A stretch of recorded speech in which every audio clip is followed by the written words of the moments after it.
کہ ہم غصہ میں دیے ہیں طلاق، ہم غصہ میں دیے ہیں، چرچراپن پیدا ہو گیا تھا، ناراضگی میں دیے ہیں، جھگڑا میں دیے ہیں، اس کا اعتبار ہوگا؟ غصہ میں دیے ہیں ہمیں۔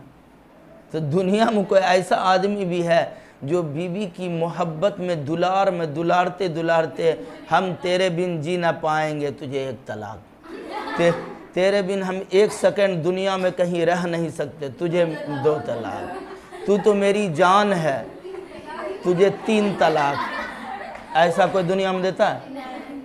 یہ پاگل والی جاہل والی بات ہے۔ ایسے بھی دنیا کے اندر جاہل ہیں جو یہ سوال رکھتے ہیں۔ اب ہم لوگ چونکہ اس فیلڈ کے ڈاکٹر ہیں نا، اس لیے میرے پاس ایسے پیشنٹ آتے ہیں، کبھی کبھی دل کرتا ہے اس کو کیا کرے یا کیسے سمجھائیں۔ وہ ریزن دیتا ہے نہیں ہوا، خود دے کر کے خود جواب دیتا ہے طلاق نہیں ہوئی۔ کارن کیا بھائی، وجہ کیا ہے؟ تو غصہ میں دے دیے تھے، غصہ میں دے دیے تھے۔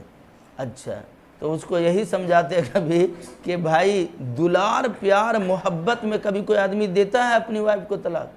بیوی کو گلے لگ کر کے اور کہے آپ تو میرے دل کا ٹکڑا ہے، تیرے بغیر میری زندگی ادھوری ہے، میں ایک پل دنیا میں نہیں جی پاؤں گا تیرے بغیر، لیکن اس محبت میں تجھے 1 طلاق۔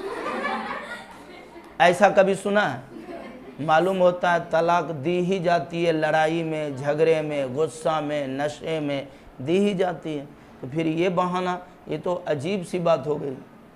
طلاق دے دی تو طلاق ہو گئی واقع، اب اس میں کچھ نہیں دیکھا جائے گا ہم ناپاک تھے، ہم پاک تھے، ہم غصے میں تھے، ہم سوتے ہوئے تھے، کچھ بھی نہیں۔ طلاق اگر دے دیا ہے تو طلاق واقع ہو جائے گی، چاہے وہ کسی اوستھا میں رہے، کسی حال میں، کسی اوستھا میں طلاق دی جائے گی تو طلاق کا اعتبار ہو جائے گا۔